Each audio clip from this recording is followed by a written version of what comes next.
सभी भाइयों बहनों को आपके अपने YouTube channel Y City Books में आपका स्वागत है।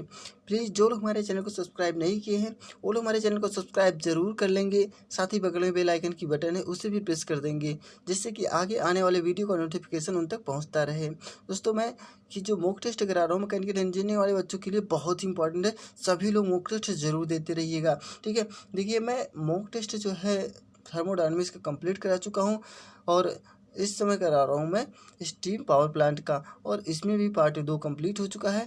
जो लोग वीडियो का नहीं देखे हैं वो लोग हमारे मॉक टेस्ट को ज़रूर देते रहिए, क्योंकि बहुत ही अच्छे लेवल के क्वेश्चन इसमें रखे गए हैं, ठीक है। चलिए वीडियो को शुरू करते हैं।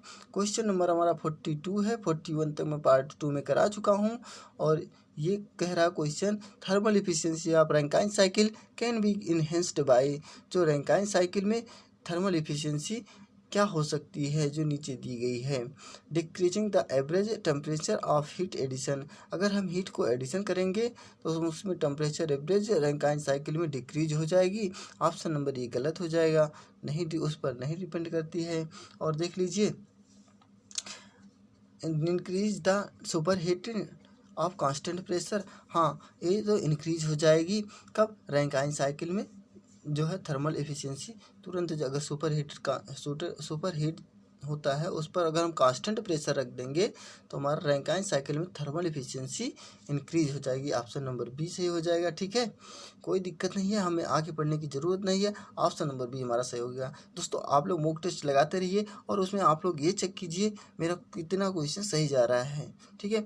RPSC लेक्चरर 2016 में आया हुआ क्वेश्चन है, बहुत इंपॉर्टेंट क्वेश्चन है। दोस्तों, मैं आप लोगों को बता दूं कि वाई सिटी बुक्स जो है सभी प्रकार की बुक्स अवेलेबल कराती है। अगर किसी को किसी भी प्रकार की बुक्स की ज़रूरत है तो हमारे वाई सिटी बुक्स के ऑप्शन वेबसाइट पर जा करके वहाँ से आप लोग किसी भी प्रकार की बुक्स का परचेज कर सकते हैं। नहीं तो हमारे टेलीग्राम को ज्वाइन कर लीजिए, आप लोग वहाँ से भी सभी प्रकार की बुक्स का परचेज कर सकते हैं। चलिए इसके बारे में अच्छा देख लेते हैं थोड़ा सा। Thermal efficiency of Rankine cycle can be enhanced by. Thermal efficiency जो रैंकाइन साइकिल की हो सकती है, क्या हो सकती है, decrease in condenser pressure. Condenser pressure होगी तो थर्मल एफिशिएंसी रैंकाइन साइकिल की डिक्रीज हो जाएगी, ठीक है। और अगला टॉपिक क्या हो सकता है, अगर हम कह सकते हैं कि thermal efficiency of Rankine cycle की इंक्रीज कब होगी, जब बॉयलर प्रेशर होगा तो वहाँ पर जो है इंक्रीज हो जाएगी। Increasing the super heated at constant pressure, और कांस्टेंट प्रेशर पर जो है सुपर हीटिंग इंक्रीज हो जाएगी थर्मल एफिशिएंसी प्रोसेस में। ये जो हमारा रैंकाइन साइकिल होती है उसमें थर्मल एफिशिएंसी प्रोसेस में सुपर हीटिंग जो कांस्टेंट प्रेशर होता है उसमें इंक्रीज हो जाती है। बहुत इंपॉर्टेंट क्वेश्चन है, बहुत ही सिलेक्टिव क्वेश्चन है सभी, ठीक है। आप लोग जल्दी जल्दी मॉक टेस्ट लगाते रहिए और ये भी बताइए कितना क्वेश्चन सही जा रहा है, ठीक है। अगला क्वेश्चन देख लेते हैं। ये क्वेश्चन बहुत इंपॉर्टेंट है। The ratio of average load to the maximum load is known as. इसमें दो रेशियो दिया है, कौन सा रोज, एक तो एवरेज लोड और किसके साथ, मैक्सिमम लोड के साथ। उसे क्या कहेंगे, उसे कहेंगे लोड फैक्टर। भाई एवरेज लोड है तो लोड फैक्टर होगा ना। ऑप्शन नंबर इसमें डी सही हो जाएगा। कोई दिक्कत नहीं हुई होगी। RPSC लेक्चरर 2016 में आया हुआ क्वेश्चन है, ठीक है। अच्छा, इसके बारे में अच्छा देख लो थोड़ा सा, लोड फैक्टर क्या होता है, सभी ऑप्शन के बारे में देख लेते हैं थोड़ा थोड़ा करके, ठीक है। देखिए, the ratio of average load to the maximum load is known as load factor. जो रेशियो होता है लोड फैक्टर, लोड का जो एवरेज लोड होता है किसके साथ, टू द मैक्सिमम लोड के साथ, तो वहाँ पर लोड फैक्टर होता है। यूटिलाइजेशन फैक्टर क्या होता है, it is defined as the ratio of the time at equipment in use to the total time at it could be in use. इसका हम यूज़ कर सकते हैं, डिफाइन कर सकते हैं इसको किस रेशियो में, time of ratio debt equipment, जो इस रेशियो में इक्विपमेंट के अकॉर्डिंग टाइम होता है इन यूज टू, और हम कह सकते हैं इसमें जो यूज होता है टोटल टाइम, डेट जो टोटल टाइम होता है डेट इट कोल्ड भी इन यूज। सभी को कोल्ड करने में, सभी समय को कोल्ड करने में उसको कहते हैं यूटिलाइजेशन फैक्टर, ठीक है। और डाइवर्सिटी फैक्टर क्या होता है, डाइवर्सिटी फैक्टर जो होता है इसको हम डिफाइन कर सकते हैं, ratio of sum of individual maximum demand, जो हमारा sum of individual maximum demand होता है to the maximum demand of the power station, ठीक है। दोनों के साथ इसका एक फार्मूला भी बन गया। यहाँ पर देख लीजिए कौन सा फार्मूला है। यहाँ पर कह रहा है डाइवर्सिटी फैक्टर इक्वल टू होता है installed load upon running load. ये हमारा फार्मूला भी बन गया। डाइवर्सिटी फैक्टर का जो फार्मूला है इसे ध्यान में रखिएगा। सभी क्वेश्चन जो बहुत इंपॉर्टेंट क्वेश्चन है, इसीलिए आप लोग किसी भी क्वेश्चन को मत छोड़िएगा। अगले क्वेश्चन के बारे में देख लेते हैं क्या कह रहा है। Use of modified Rankine cycle case the. अब हमें मॉडिफाइड जो होती है रैंकाइन साइकिल के उसका कारण क्या होता है। ठीक है, उसका कारण होता है ये देख लीजिए, reduction of the bore of cylinder.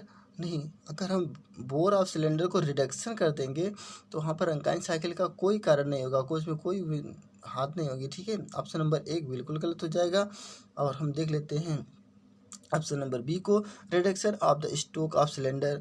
जो सिलेंडर का स्टॉक होता है वहाँ पर भी रिडक्शन हो जाएगी रैंकाइन साइकिल में। रैंकाइन साइकिल के कारण ऑप्शन नंबर बी सही हो जाएगा। कैसे हो जाएगी, देखो अगर सिलेंडर है, ठीक है, उसमें सिलेंडर स्टॉक है, उसमें हम रैंकाइन साइकिल को जैसे ही उसमें लगाते हैं तुरंत उसके स्टॉक में जो है रिडक्शन होना, स्टॉक सिलेंडर में रिडक्शन होना शुरू हो जाता है। ठीक है, बहुत इंपॉर्टेंट क्वेश्चन है, आगे हमें देखने की ज़रूरत नहीं है। ये भी आरपीएससी लेक्चरर 2016 में आया क्वेश्चन है, इसलिए यह क्वेश्चन बहुत इंपॉर्टेंट है। अच्छा, देख लेते हैं अगले क्वेश्चन के बारे में। इस क्वेश्चन का जो है यही कह रहा है, use of modified Rankine cycle case the reduction of stock cylinder. बहुत इंपॉर्टेंट क्वेश्चन है, वही चीज़ जो मैं पहले बताया। ठीक है, देख लो अगला क्वेश्चन क्या कह रहा है। Regeneration of simple Rankine cycle loads. जो लीड होती है रैंकाइन साइकिल की रीजनरेशन करने के लिए, उसमें क्या होता है, उसकी क्या लीड होती है, देख लीजिए यहाँ पर खुद ही आप लोग। Rankine cycle the heating process in the boiler be less increasing. जो इसमें हीटिंग प्रोसेस होती है बॉयलर की, वो लेस रिवर्सिबल प्रोसेस होता है। ऑप्शन नंबर 1 बिल्कुल सही हो जाएगा, इसमें कोई दो राय नहीं है। अगर रीजनरेट करेंगे तो भाई पहले एक बार जनरेशन हो जाएगी, जनरेशन होने के बाद जो बेस्ट बचती है उसी को हम रीजनरेट करते हैं ना, उसी प्रोसेस को रीजनरेट करते हैं। उसमें क्या होता है, हीटिंग प्रोसेस में होता है द बॉयलर भी लेस, बॉयलर जो है लेस इरिवर्सिबल प्रोसेस होता है, बहुत कम समय में कंप्लीट कर देता है उस साइकिल को। ठीक है, ऑप्शन नंबर ए बिल्कुल सही हो जाएगा। आगे हमें देखने की ज़रूरत नहीं है, अगर देखेंगे तो देख लीजिए आप खुद ही, heating process in the boiler be more irreversible, अधिक रिवर्सिबल नहीं होगा अगर हीटिंग प्रोसेस होगा रीजनरेशन में। अगर होगा तो ऐसा मतलब सभी बेस्ट हो जाएंगे। और अगला ऑप्शन देख लीजिए, the reduction in average temperature of heat addition. जो रिडक्शन होता है टेम्परेचर एवरेज एडिशन का, इस पर भी नहीं होगा, क्योंकि इससे जो है उस पर कोई इफेक्ट नहीं पड़ेगी, इस पर जो है थर्मल इफिशिएंसी पर इफेक्ट पड़ती है। ठीक है, ऑप्शन नंबर इसमें ये सही हो जाएगा। अगले क्वेश्चन को इसके बारे में अच्छा देख लेते हैं थोड़ा सा। रीजनरेशन क्या होता है, it is a process of steam extracting होता है, जो मतलब एक्सट्रैक्टिंग हो जाए, मतलब प्रोसेस में स्टीम के from the intermediate of turbine, जो जैसे ही टरबाइन पर गिरता है, which is used for increasing the temperature of feed water. वहाँ पर जो है जो यूज़ करते हैं इंक्रीज करने के लिए टेम्परेचर को, किस प्रकार से, वाटर फीड्स के द्वारा। It tends to heating process in the boiler be less irreversible. इस यहाँ पर हम कह सकते हैं कि हीटिंग प्रोसेस जो है बॉयलर में बहुत ही लेस इरिवर्सिबल प्रोसेस होता है। अगला क्वेश्चन देख लीजिए, बहुत इंपॉर्टेंट क्वेश्चन है। Sinking fund method is use to calculate the. जो सिंकिंग फंड मेथड होती है उसमें कैलकुलेट का क्या यूज होता है, उसमें किस प्रकार से यूज होता है, देख लीजिए। आरपीएससी लेक्चर 2016 में आया क्वेश्चन ये भी है। देखिए, initial cost of the power plant, अगर इनिशियल कास्ट हो जाएगा तो सिंकिंग का उसमें यूज क्या होगा, ऑप्शन नंबर ए बिल्कुल गलत हो जाएगा, इसमें हम इसका समर्थन नहीं करते हैं। ठीक है, अब देख लीजिए ऑप्शन नंबर बी का, installation cost of the power plant, ये भी गलत हो जाएगा, क्योंकि अगर पावर प्लांट में अधिक से अधिक कास्ट लगेगा तो वो उसका सपोर्ट नहीं करेगा। ऑप्शन नंबर बी भी गलत है।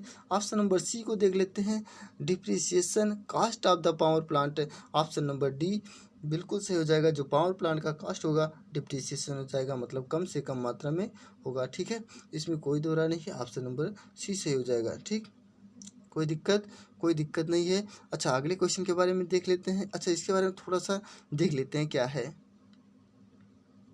अच्छा, देख लीजिए, सिंकिंग फंड मेथड होता है, इसका यूज़ किया जा सकता है calculate the depreciation cost of the power plant. Option number इसमें सी सही हो जाएगा। बहुत इंपॉर्टेंट क्वेश्चन था। ठीक है, आप लोग जरूर ध्यान में रखिएगा इस क्वेश्चन को। अच्छा, अगला क्वेश्चन के बारे में देख लीजिए। ये भी क्वेश्चन बहुत ही इंपॉर्टेंट क्वेश्चन है, सभी सेलेक्टिव क्वेश्चन है। ये क्वेश्चन देख लीजिए, super heating of the steam is done at. जो सुपर हीटिंग में होता है, स्टीम को किस प्रकार से डन कर सकते हैं, किस प्रकार से कार्य करता है। इसमें जो है ऑप्शन नंबर ए कह रहा है कांस्टेंट टेम्परेचर पर सुपर हीटेड काम करता है। नहीं, कांस्टेंट टेम्परेचर पर नहीं काम करेगा भैया। कांस्टेंट टेम्परेचर पर तो है हमारा थर्मल एफिशिएंसी काम करता है, थर्मल प्रोसेस काम करता है। ऑप्शन नंबर ए गलत हो जाएगा। ठीक है, और बी जो हो जाएगा कांस्टेंट वॉल्यूम पर, ये भी गलत हो जाएगा, इसमें भी नहीं सही हो जाएगा। सुपर हीटिंग प्रोसेस जो है कांस्टेंट प्रेशर पर काम करता है। हाँ, इस पर लगा देंगे हम सही टिक है, क्योंकि कांस्टेंट प्रेशर पे ही जो सुपर हीटिंग प्रोसेस संभव है। ठीक, और सभी के लिए अलग अलग प्रोसेस होते हैं। अच्छा, अब कांस्टेंट प्रेशर पर होता क्यों है इसके बारे में अच्छा देख लेते हैं थोड़ा सा। मैं सभी को इसका जो है फिगर बना के आप लोग को बता देता हूँ। ये देख लीजिए, HPPSC यही 2018 में आया हुआ क्वेश्चन है। सुपर हीटिंग, इसी में देख लीजिए फिगर आ गया हमारा। मैं किस प्रकार से इस फिगर को ड्रा किया गया है, मैं इसके बारे में बताऊंगा आप लोगों को। Super heating of the steam is done at constant pressure. Super heating process जो होता है किस पर डिपेंड करता है, कांस्टेंट प्रेशर पर।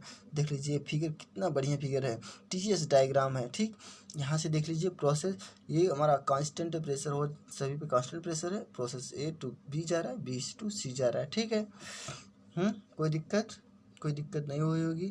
ABC याद कर लीजिए, TS डायग्राम हो गया। यहाँ पर देख लीजिए B और C जो है, जहाँ पर super heating process of steam, यहाँ पर जो है B और C ये हमारा सुपर हीटिंग प्रोसेस है। इसे ध्यान में रखिएगा, बहुत इंपॉर्टेंट है। ठीक है, अच्छा, और अगले देख लीजिए, अगर हमें डिग्री ऑफ सुपर हीटेड निकालना है, तो डिग्री ऑफ सुपर हीटेड निकालने के लिए जो हमारा लास्ट जो टेम्परेचर होता है इसमें में से, और उसके सेकंड वाले टेम्परेचर से हम जहाँ से मतलब सुपर हीटिंग प्रोसेस स्टार्ट हो रहा है उसको मतलब क्या करेंगे, देंगे माइनस कर देंगे, तो हमारा जो है डिग्री ऑफ सुपर हीटेड निकल जाएगा। बहुत इंपॉर्टेंट है, यानी यहाँ से देख लीजिए फार्मूला खुद ही बना दिया गया है, TC माइनस TB। कोई दिक्कत नहीं होगी, बहुत ही सिंपल सा था, बहुत ही आसान सा क्वेश्चन था। अच्छा, अगले क्वेश्चन के बारे में देख लीजिए। यहाँ पर एक न्यूमेरिकल है, बहुत ही प्यारा सा न्यूमेरिकल है, बहुत ही सिंपल सा। ठीक है, TNPSC यही 2013 में आया हुआ क्वेश्चन है।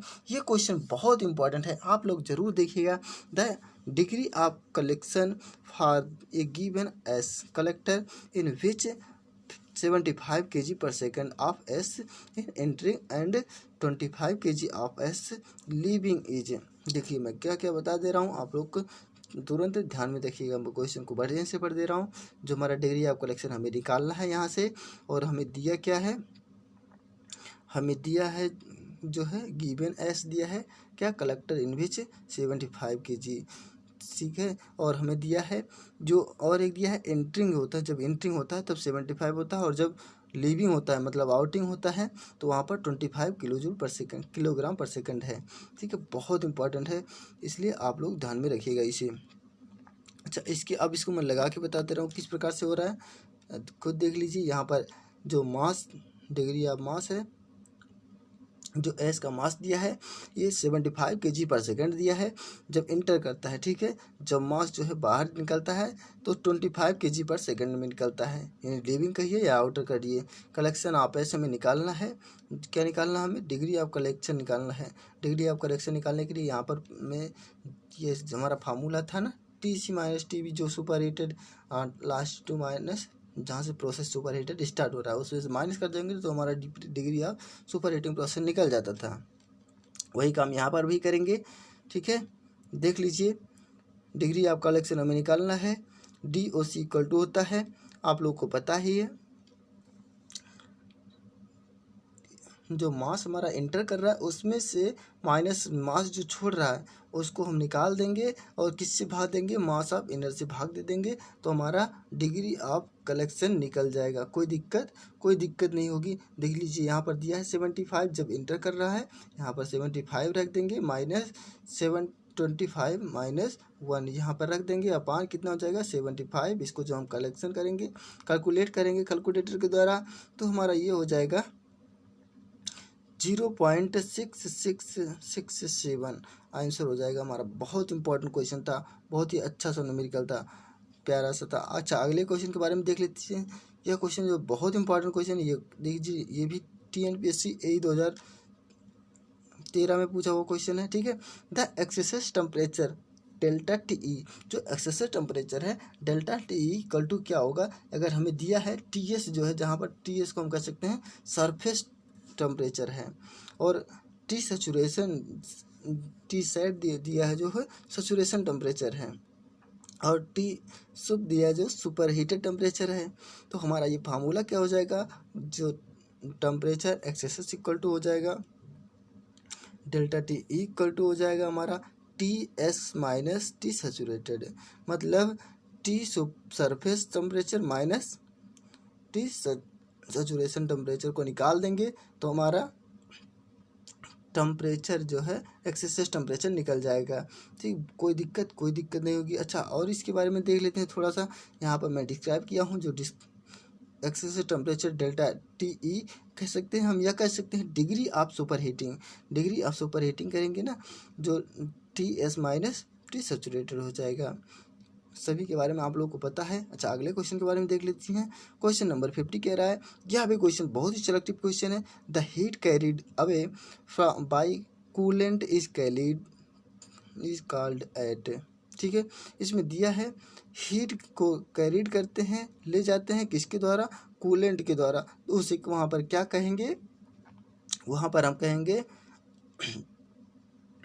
अनअकाउंटेड लॉस हो जाएगा, गलत हो जाएगा। अनअकाउंटेड लॉस की इसमें क्या जरूरत है, कोई ज़रूरत नहीं। ऑप्शन नंबर A गलत हो जाएगा, और dead loss option number B जो है बिल्कुल सही हो जाएगा। यहाँ पर डेड लॉस हो जाएगा। ठीक है, कोई दिक्कत नहीं होगा। माइनर लॉस तो होगा नहीं, क्योंकि भाई हीट को कैरिड ले जा रहे हैं कहाँ पर, पूरी हीटिंग प्रोसेस है, वहाँ पर कूलेंट करने के लिए ले जाएंगे, तो वहाँ पर डेड ही होने की संभावना रहती है ना, डायरेक्ट हीटिंग प्रोसेस रहती है। ऑप्शन नंबर इसी B सही हो जाएगा। अगला क्वेश्चन। अच्छा, इसके बारे में वही क्वेश्चन दिया जो मैं पहले बताया। The heat carried away by coolant is called as dead loss, उसे कहते हैं हम डेड लॉस में ले जाते हैं। अगला क्वेश्चन क्या कर रहा है, demand factor is defined as. अब बताओ डिमांड फैक्टर को किस प्रकार से हम डिफाइन कर सकते हैं, आप लोगों को पता ही होगा, मैं इसके बारे में बता चुका हूँ एक बार फिर से, लेकिन फिर से एक बार बता दे रहा हूँ डिमांड फैक्टर क्या होता है।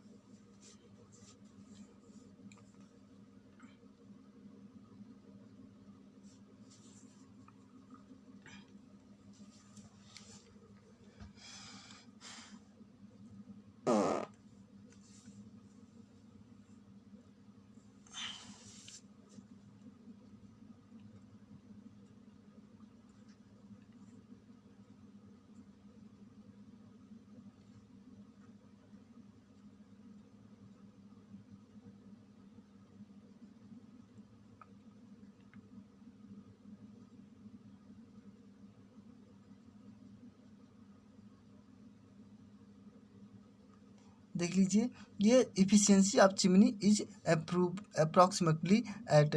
दोस्तों अभी थोड़ा सा इसमें आवाज़ नहीं आ रही होगी आप लोगों को, लेकिन अब आ रही होगी क्लियर। ठीक है, देख लीजिए, the efficiency of chimney is approximately, जो चिमनी होती है एफिशिएंसी, जो चिमनी की एफिशिएंसी होती है वो कितनी होगी, अप्रॉक्सीमेटली होगी 0.25%। इसमें जो है कितनी होगी चिमनी की एफिशिएंसी, 0.25% होगी। ये TNPSC AE 2014 में आया हुआ क्वेश्चन है, इसलिए क्वेश्चन बहुत इंपॉर्टेंट है। ठीक, देख लीजिए इसके बारे में। The efficiency of chimney is approximately 0.25%। अगला क्वेश्चन है, बहुत इंपॉर्टेंट क्वेश्चन है दोस्तों। मैं इसके पहले बता दूं कि YCT बुक्स जो है सभी प्रकार की बुक्स अवेलेबल कराती है। यदि आप लोगों को किसी भी प्रकार की बुक्स की ज़रूरत है तो हमारे YCT बुक्स के ऑफिशियल वेबसाइट पर जा करके वहाँ पर आप लोग सभी प्रकार की बुक्स का परचेज कर सकते हैं। नहीं तो हमारे टेलीग्राम को ज्वाइन कर लीजिए, वहाँ से आप लोग को जो है किसी भी प्रकार की बुक्स की ज़रूरत है तो वहाँ से परचेज कर सकते हैं। वहाँ से काम नहीं बन रहा तो हमारा व्हाट्सएप नंबर भी दे दिया जाएगा, वहाँ से आप लोग कांटेक्ट कर सकते हैं, सीधे कांटेक्ट कर सकते हैं। देख लीजिए अगला क्वेश्चन कह रहा है, in the operation of steam engine the vapour cycle adopted. जो हमारा ये कह रहा है ऑपरेशन होता है स्टीम इंजन में, तो वहाँ पर वेपर साइकिल अडॉप्ट कर देता है। वेपर साइकिल क्या अडॉप्ट करता है? ऑप्शन नंबर इसमें दिया है। सभी ऑप्शन को TNPSC AE 2014 में आया क्वेश्चन, बहुत इंपॉर्टेंट क्वेश्चन है। ठीक है, कार्नोट साइकिल को अडॉप्ट करेगा? नहीं। ऑप्शन नंबर इसमें बी कह रहा है रैंकाइन साइकिल को, ये भी नहीं करेगा, लेकिन ये मॉडिफाइड कर सकता है रैंकाइन साइकिल को। ऑप्शन नंबर इसमें सी सही हो जाएगा। ठीक है, कोई दिक्कत नहीं होगी, क्योंकि ऑपरेशन के दौरान स्टीम इंजन जो है वेपर साइकिल को जब अडॉप्ट करेगा तो उसमें मॉडिफाई होती है रैंकाइन साइकिल में, तब जाके अडॉप्ट करता है। अच्छा, अगला अब इसके बारे में अच्छा देख लो थोड़ा सा, नहीं तो आप लोग कहोगे नहीं पता है।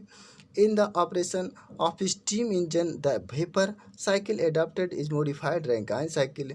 इसको एक प्रकार का जो होता है ये मॉडिफाइड होता है रैंकाइन साइकिल का। अगला क्वेश्चन देख लीजिए, बहुत ही इंपॉर्टेंट क्वेश्चन, सभी सेलेक्टेड क्वेश्चन है। Steam super heating is done at constant. अभी आप लोगों को ये क्वेश्चन मैं पहले ही करा चुका हूँ। स्टीम जो सुपर हीटिंग प्रोसेस होती है वो किस पर डिपेंड करती है?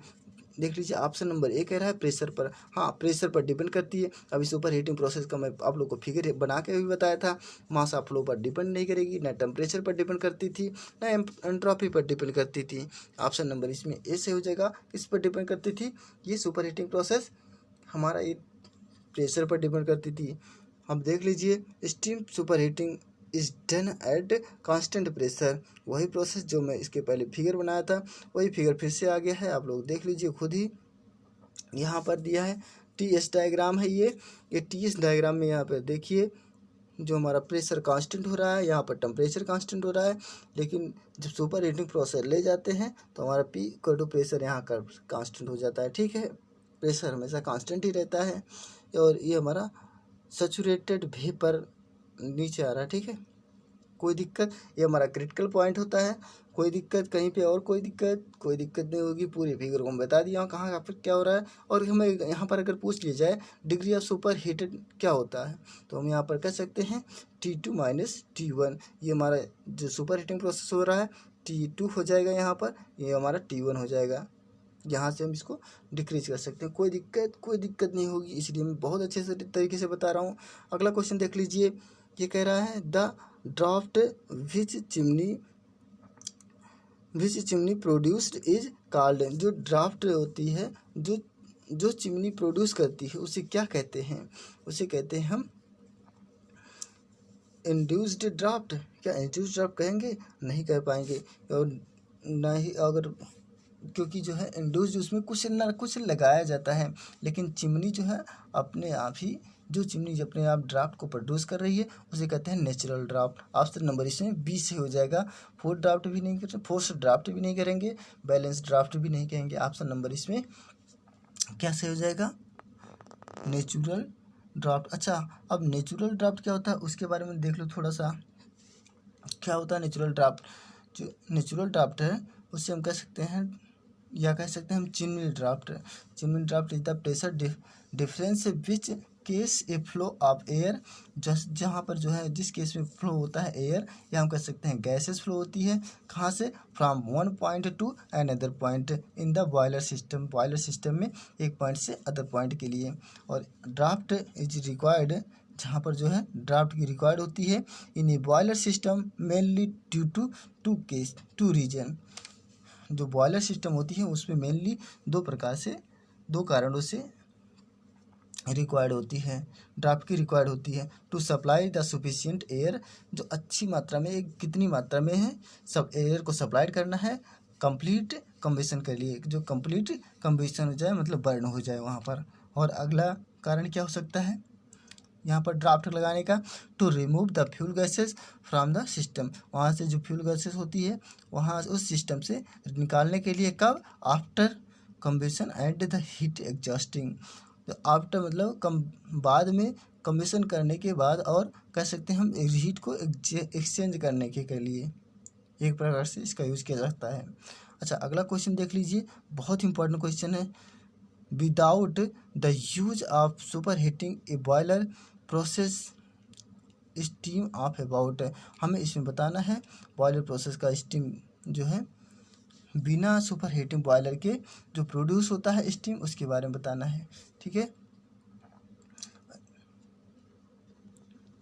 ये क्वेश्चन देख लीजिए, हमसे इस क्वेश्चन में क्या पूछ रहा है, without use of super heater A boiler produce steam of about, इसमें कह रहा है बिना सुपर हीटेड के जो बॉयलर प्रोड्यूस करता है स्टीम, उसके बारे में हमें बताना है कितना % जो है बॉयलर प्रोड्यूस करेगा सुपर हीटेड को। ऑप्शन है 80% ड्राईनेस फ्रिक्शन और 90% ड्राईनेस फ्रिक्शन। शायद हमें पता ही है कि हाँ, ये ड्राईनेस फ्रिक्शन ही जो है प्रोड्यूस करेगा, क्योंकि सुपर हीटिंग प्रोसेस है, बिना सुपर हीटेड प्रोसेस के बॉयलर को प्रोड्यूस करना है। तो हमारा 98% of dryness friction, option number इसमें सी सही हो जाएगा। इसमें कोई दिक्कत नहीं, बहुत ही आसान सा है। ठीक है, अच्छा अब इसके बारे में थोड़ा सा देख लेते हैं क्या है। देख लीजिए, without the use of super heated A boiler produce steam of about 98% dryness friction. कोई दिक्कत नहीं होगी, बहुत ही आसान सा TNPSC 2014 में आया क्वेश्चन है, इसलिए आप लोग इसे ध्यान में रखिएगा। अगले क्वेश्चन को देखते हैं। ये क्वेश्चन बहुत इंपॉर्टेंट है, इसलिए इस क्वेश्चन को ध्यान से देखिएगा। ठीक है, इसमें कह रहा है which among the following is the boiler mounting, इनमें से अच्छा कौन सा हमें जो बॉयलिंग जो है बॉयलर माउंटिंग में होता है, जो बॉयलर के माउंट में होता है। ऑप्शन नंबर इसमें कौन सा सही हो जाएगा? ऑप्शन नंबर इसमें ए सही हो जाएगा, ब्लो ऑफ कॉक्स। अब ब्लो ऑफ कॉक बॉयलर जो होता है ये क्या होता है, इसके बारे में जो है नीचे दिया गया है। इसको ये एक प्रकार का जो माउंटिंग होता है, are the safety device which are fitted, जो इसको फिट किया जाता है सेफ्टी डिवाइस में, जहाँ पर boiler for its safe and efficient working, जहाँ पे बॉयलर जो है सेफ और एफिशिएंट वर्किंग का काम करता है। ठीक है, और अगला अच्छा इसमें दिया है और भी ऑप्शन, जो फीड पंप दिया है। अब फीड पंप के बारे में देख लो थोड़ा सा। फीड पंप क्या होता है, इसका यूज़ किया जा सकता है हमें वाटर को डिलीवर करने के लिए। किस लिए? वाटर को डिलीवर करने के लिए किया जाता है। और इसको हम एक प्रकार कौन प्रकार का कह सकते हैं, इसको हम कह सकते हैं एक फीड पंप हो सकता है, क्या centrifugal type of feed pump हो सकता है। नहीं तो हम इसको और या कह सकते हैं, क्या कह सकते हैं, इसको कह सकते हैं हम या रेसिप्रोकेटिंग टाइप ऑफ पंप कह सकते हैं। या लेकिन जो है इस समय जो हो रहा है डबल एक्टिंग रेसिप्रोकेटिंग पंप का कॉमनली यूज़ किया जा रहा है, जो इस समय यूज़ किया जा रहा है रेसिप्रोकेटिंग टाइप का। ठीक है, डबल एक्टिंग रेसिप्रोकेटिंग पंप का यूज़ किया जा सकता है। और इसमें और क्या है, super heated process. Option number इसमें सी जो दिया है, डी दिया है, सुपर हीटर के बारे में मैं बता चुका हूँ आप लोगों को पहले ही, इसको बताने की ज़रूरत नहीं है, लेकिन फिर भी मैं बता दे रहा हूँ। यह एक प्रकार का जो है हम कह सकते हैं स्टीम जो है रीजनरेटर यूनिट होता है। इसका पर्पस होता है इंक्रीज करने के लिए टेम्परेचर को। कब? जब सैचुरेटेड स्टीम हो, बिना राइजिंग इन प्रेशर, बिना जो है प्रेशर को निकाले जो है टेम्परेचर का इंक्रीज करना सुपर हीटेड का काम है।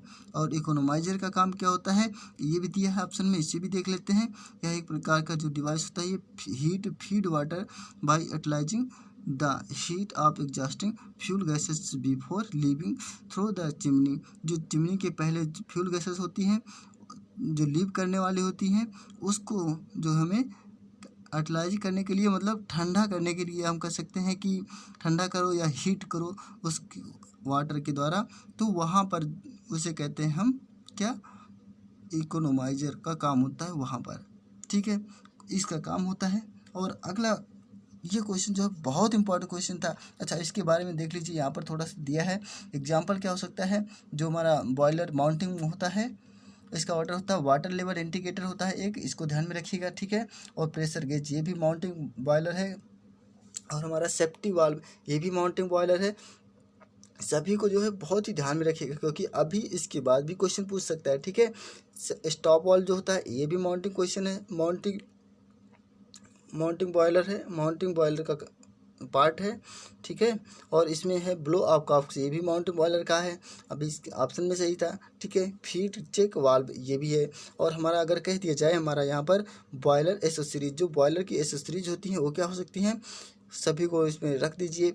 Accessories integral part of the boiler, they are used in boiler to improve its efficiency, जो बॉयलर का यूज़ किया, जो बॉयलर में यूज़ किया जा सकते हैं बॉयलर की इफिशियंसी को इम्प्रूव करने के लिए। जैसे एग्जांपल होते हैं किस प्रकार के, पहला ऑप्शन एग्जांपल है देख लीजिए, एयर प्री हीटर, एयर को प्री हीट करने के लिए सुपर हीटर का यूज़ करते हैं, इकोनोमाइजर का यूज़ करते हैं, और इफिशियंसी को क्या करने के लिए, इम्प्रूव करने के लिए फीड पंप का यूज़ भी करते हैं, इंजेक्टर का भी यूज़ करते हैं। सभी जो है बहुत इंपॉर्टेंट क्वेश्चन है, सभी मैं एग्जांपल से भी बता दिया हूँ, आप लोग भी इसे ध्यान में रखिएगा। अब देख लीजिए अगला क्वेश्चन क्या कह रहा है, the efficiency of regenerative Rankine cycle is higher than simple Rankine cycle because, हमें बताना है जो रीजनरेटर की इफिशियंसी होती है रैंकाइन साइकिल में वो हायर होती है किससे, सिंपल रैंकाइन साइकिल से। क्यों, क्योंकि जो है उसमें क्या होता है, यहाँ पर देख लीजिए, हाँ अब आया सही है, CGPSC यही 2014 पेपर सेकंड में आया हुआ क्वेश्चन है, बहुत इंपॉर्टेंट है, आप लोग भी इसे टिक लगाते रहिए, ठीक है। इसमें कह रहा है total work delivered by the turbine increase, जो टरबाइन इंक्रीज होता है जब तब वहाँ पर जो है टोटल वर्क डिलीवर हो जाता है। ऑप्शन नंबर ए तो गलत हो जाएगा, क्योंकि इसके द्वारा जो है नहीं टोटल वर्क डिलीवर हो पाएगा, ठीक है। ऑप्शन नंबर बी क्या कर रहा है, हीट इज एडेड, हीट को ऐड किया जा सकता है बिफोर, पहले स्टीम एंटर, जैसे स्टीम को एंटर कराते हैं उसके पहले ही हीट को ऐड कर दिया जाता है।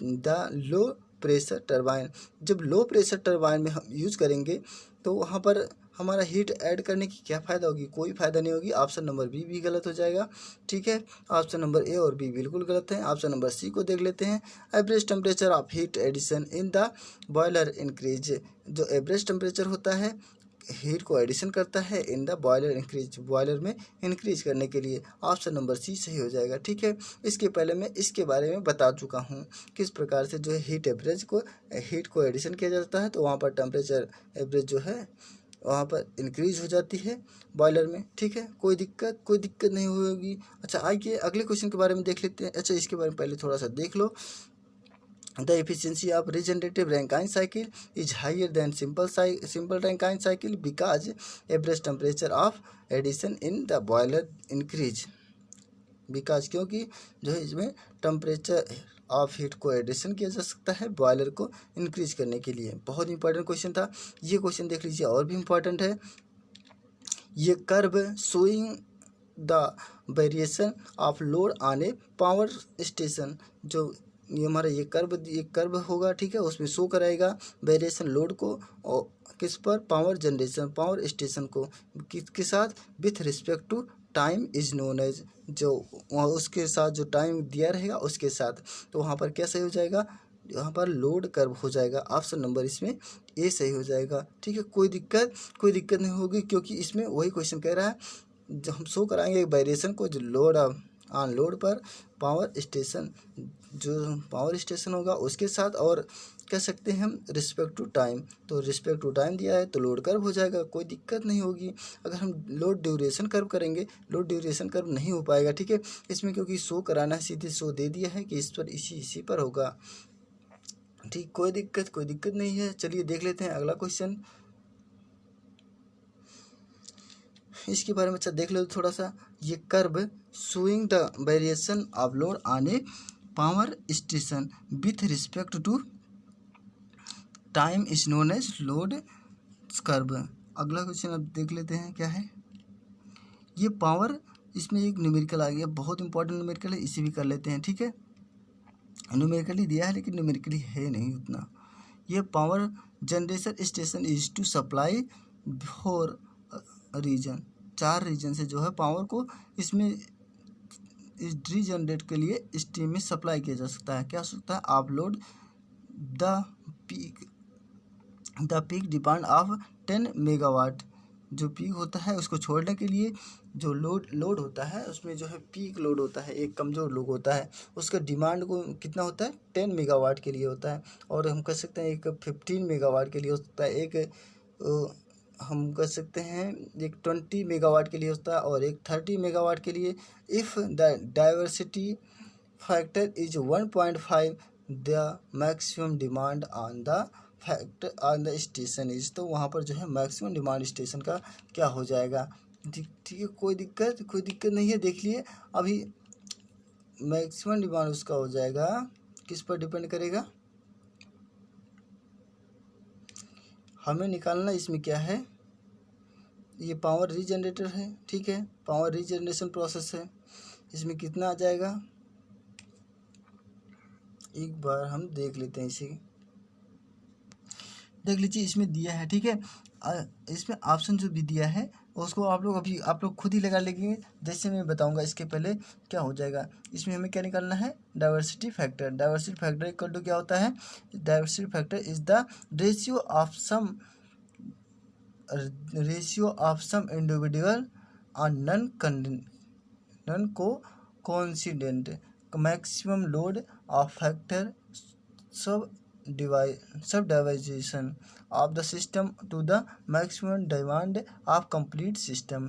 जो मैक्सिमम डिमांड होता है कंप्लीट सिस्टम का, उसको इस प्रकार से करना कि जैसे सम कर देना। ठीक है, सभी जो को इंसिडेंट है उसको सभी को मैक्सिमम पर लोड को जो है सम कर देना। उसके बाद क्या करना है, वेरियस सब डिवाइडेड, उसके बाद डिवाइड कर देना सभी को the system of the maximum demand, जो इसमें की मैक्सिमम होती है डिमांड पर कंप्लीट साइकिल के लिए, उस पर जो है हम डिवाइड कर देंगे, तब जा करके हमारा डाइवर्सिटी फैक्टर आ जाएगा। ठीक है, डाइवर्सिटी फैक्टर के लिए का ये फार्मूला अप्लाई करके फिर यहाँ से आप लोग निकाल लीजिएगा। बहुत ही सिंपल सा था, इसीलिए इसे मैं बता दिया। ठीक है, the diversity factor is almost always larger than 1। जो डाइवर्सिटी फैक्टर होता है हमेशा किस पर लार्जर होता है, किस पर, देन 1 से, एक से अधिक होता है। Since all component would have to be on simultaneously at full load for it to be 1। एक प्रकार से हम कह सकते हैं जो सभी कंपोनेंट होते हैं उसमें किस पर हो सकते हैं, फुल लोड टू बी 1 पर, एक पर जो है सभी जो है फुल हो जाते हैं, फुल लोड हो जाते हैं। जैसे डाटा दिया है, इसमें डाटा जो भी दिया था इसमें देख लेते हैं किस कौन कौन सा डाटा दिया है। इसमें डाटा दिया है पीक लोड का 10 मेगावाट और 15 मेगावाट और 20 मेगावाट और दिया है हमारा 30 मेगावाट। और तो हमें क्या निकालना है, डाइवर्सिटी फैक्टर भी दिया है यहाँ पर 1.5 दिया है। ठीक है, इसमें कोई दिक्कत नहीं है। देख लीजिए डाइवर्सिटी फैक्टर इक्वल टू होता है सम ऑफ ऑल पीक डिमांड। इसके पहले मैं फार्मूले भी बता चुका हूँ, जो इसका भी डिस्क्राइब कर रहा था, जो डाइवर्सिटी फैक्टर को to the maximum demand on the station, power station होता है उसके लिए मैक्सिमम डिमांड होता है, जो उसको जो है डिमांड से डिवाइड कर देंगे। The maximum demand on the station equal to हो जाएगा, सभी को सम करना है हमें, ऐड कर देंगे 10 + 15 + 20 + 13 ऐड करेंगे तो हमारा 75 आ जाएगा। किससे हमें भाग देना है, डिवाइड करना है, डाइवर्सिटी फैक्टर से 1.5 से हम करेंगे तो हमारा कितना आ जाएगा, यहाँ पर एक जीरो आएगा ऊपर, तो यहाँ पर इस तरीके से हो जाएगा। ठीक है, 75 यहाँ पर जीरो बढ़ा करके यहाँ फिर 15 लिख देंगे, क्योंकि पॉइंट हटाएंगे तो ऊपर हमारा एक जीरो चला जाएगा। 15 × 25 = 75, हमारा आ जाएगा 50 मेगावाट। ऑप्शन नंबर इसमें क्या सही हो जाएगा, सी सही हो जाएगा। बहुत इंपॉर्टेंट क्वेश्चन था, इसलिए आप लोग इसे इस न्यूमेरिकल को ध्यान में रखिएगा, बहुत ही सिंपल था। अगला क्वेश्चन देख लीजिए, induced draft fan of a large steam power plant. जो इंड्यूस्ड ड्राफ्ट होता है, फैन होता है, उसमें लास्ट पावर प्लांट, जो लास्ट स्टीम पावर प्लांट है लार्ज, उसमें अधिक से अधिक है, उसमें क्या है, उसके पास क्या होता है। इसमें दिया है फॉरवर्ड कर्व ब्लेड। हाँ, ये फॉरवर्ड कर्व ब्लेड होता है, क्योंकि जो है स्टीम पावर प्लांट है। ठीक है, उसमें फॉरवर्ड अगर नहीं होगा तो हमारा जो ब्लेड में जो कर्व नहीं होगा तो हमारा जो है स्टीम को प्रोड्यूस नहीं कर पाएगा, एयर को जो भी स्टीम होगी। ऑप्शन नंबर ए इसलिए सही हो जाएगा। कोई दिक्कत नहीं होगी, बहुत ही सिंपल सा था। इसको आप लोग अपने दिमाग से ही लगाएंगे तो खुद ही लगा देंगे। इसमें रेडियली ब्लेड नहीं लगाएंगे, ना बैकवर्ड कर्व्ड ब्लेड लगा देंगे। अगर बैकवर्ड लगेंगे तो हमारा पीछे की ओर जाएगा, तो उसमें कहाँ हमारे पास आएगा, नहीं आ पाएगा ना, इसीलिए हमारा फॉरवर्ड कर्व ब्लेड लगाते हैं। कोई दिक्कत नहीं है ना, देख लीजिए। अच्छा अब इसके बारे में देख लो तो पहले थोड़ा सा। तब induced the draft fan of a large steam power plant has forward curved blade। ठीक है, कोई दिक्कत नहीं है ना। देखिए भाई मैं आप लोगों को बता दूं कि जैसे जिस बुक से मैं आप लोगों को मॉक टेस्ट करा रहा हूँ, अगर इस बुक को चाहिए तो हमारे वाई सिटी बुक्स के ऑफिशियल वेबसाइट पे जा करके वहाँ से आप लोग परचेज कर सकते हैं इस बुक को। नहीं तो आप लोग किसी भी प्रकार की बुक का परचेज कर सकते हैं। हमारे टेलीग्राम को ज्वाइन कर लीजिए, वहाँ से आप लोग सभी प्रकार की बुक्स का परचेज कर सकते हैं। वहाँ पर जो है आज के लिए इतना ही।